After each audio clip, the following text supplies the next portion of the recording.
Lietuvos studentų krepšinio lygoje šią savaitę pergalės iškovojo turnyrinėje lentelėje aukščiau už savo varžovus esančios komandos. Šiauliečiai vedami Šiaulių krepšininko Mindaugo Kuzminsko nesunkiai 99-74 įveikė Vilniaus pedagoginio universiteto komandą.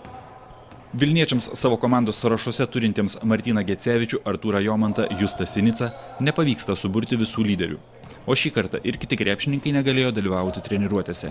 Šiokį tokį gal pasiteisimą galėčiau pasakyti tą prasme, kad pas mus dabar šiuo metu slidinėjimo stovykla ir vakar grįžo iš slidinėjimo stovyklos iš Aukštadvario, reiškia 3 žmonės. Vieną įsikviečiau iš praktikos, kuris pedagoginę praktiką atlieka Šilutėje, 2 iš Panevėžio pasiėmiau ir 1 iš Marijampolės. Ir praktiškai be treniruočių, ir visas, kaip sakant, vaizdelis toks gaunasi. Bet jie labai vyrai pelnytai laimėjo, skaitau, ir labai gerai žaidė, tiesiog fantastiškai pataikė.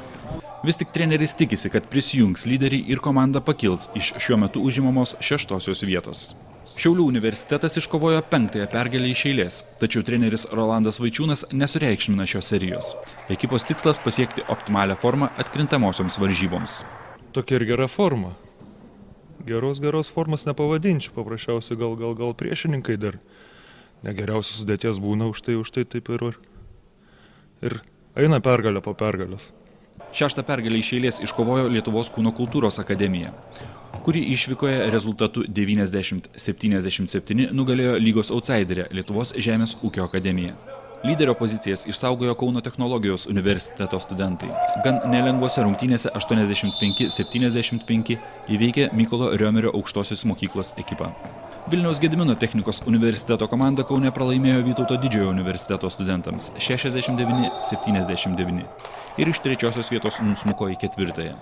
Šiuo metu studentų lygos turnyrinės lentelės viršuje labai ankšta. Aiškus lyderiai KTU krepšininkai 23 taškai. Po 21 tašką turi Šiaulių, Vytauto Didžiojo ir Vilniaus Gedimino technikos universitetų komandos. Taškų mažiau Lietuvos kūno kultūros akademijos studentai.